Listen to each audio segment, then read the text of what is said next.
That evening, I hadn't planned to go to the family dinner, but my husband insisted.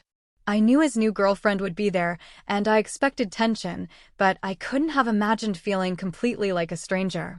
At the table, my daughter looked at me and said, "Mom, you're not really our mom anymore. I feel more comfortable with Dad's mom, and I don't want to hurt her feelings." I simply smiled and nodded. I sat there like I didn't belong. No one wanted to talk to me. Every word I said was brushed aside as if I didn't exist. I felt empty, as if my place in this world had already been taken. I thought I could handle it, but when the waitress brought the bill to me, it was a symbol.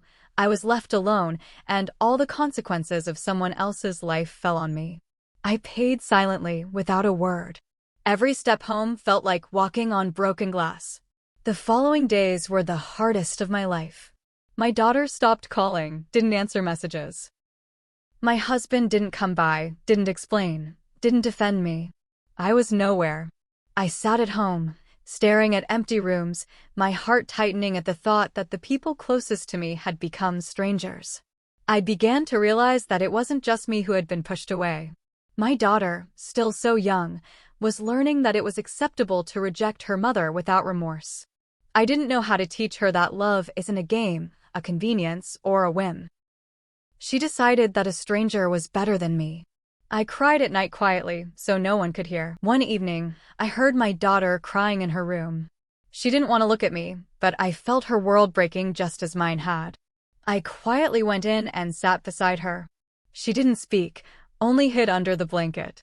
That's when I understood, family pain isn't just about hurt feelings. It's about loneliness and betrayal when no one stands beside you. Weeks passed, and I tried to survive. I found work, tried to keep going. But inside, the sense of loss remained. Every small success felt bitter because I wanted my daughter to share it, but she wasn't ready. After a month, I received a message from her, "I miss you." I didn't know what to do. On one hand, relief, on the other, fear. How could I trust after being pushed away? I replied, "I miss you too," but inside I knew trust was now a luxury to earn. We started talking slowly. She would come over but sit quietly. I tried to find the right words, but they felt empty. Sometimes she would look at me and turn away, as if afraid to see the real me. I realized the scars of the past couldn't be erased in a night. Gradually, I rebuilt my life. I started exercising, taking classes, meeting new people. I realized that no one could dictate my happiness. My relationship with my daughter wasn't the same as before, but it became honest and sincere. A year later, we went on a short trip together. We talked about everything we had held inside, fears, regrets, joys. She looked at me and whispered, "Mom, I'm glad you're here. Your life is important and interesting." I smiled. Now I knew, being strong doesn't mean being harsh. Being strong means being yourself, fearless, and taking action. I no longer lived someone else's life. I didn't depend on anyone else's opinion.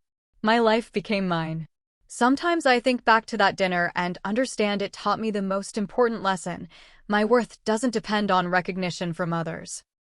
It depends on how much I respect and value myself. Now I live my life, and my daughter sees in me someone strong and genuine. We learn to trust each other and support one another without replacing anyone. My husband and his girlfriend remained part of the past, while my daughter and I created a new reality, honest, sincere, and calm. I learned that any relationship can be rebuilt if you act with sincerity. Sometimes you must let go of resentment to open the way to respect and understanding. My life changed not because of others' words, but because I chose to act, to love myself, and to value my time. Now I'm happy, and that happiness doesn't depend on anyone else's expectations, only my own.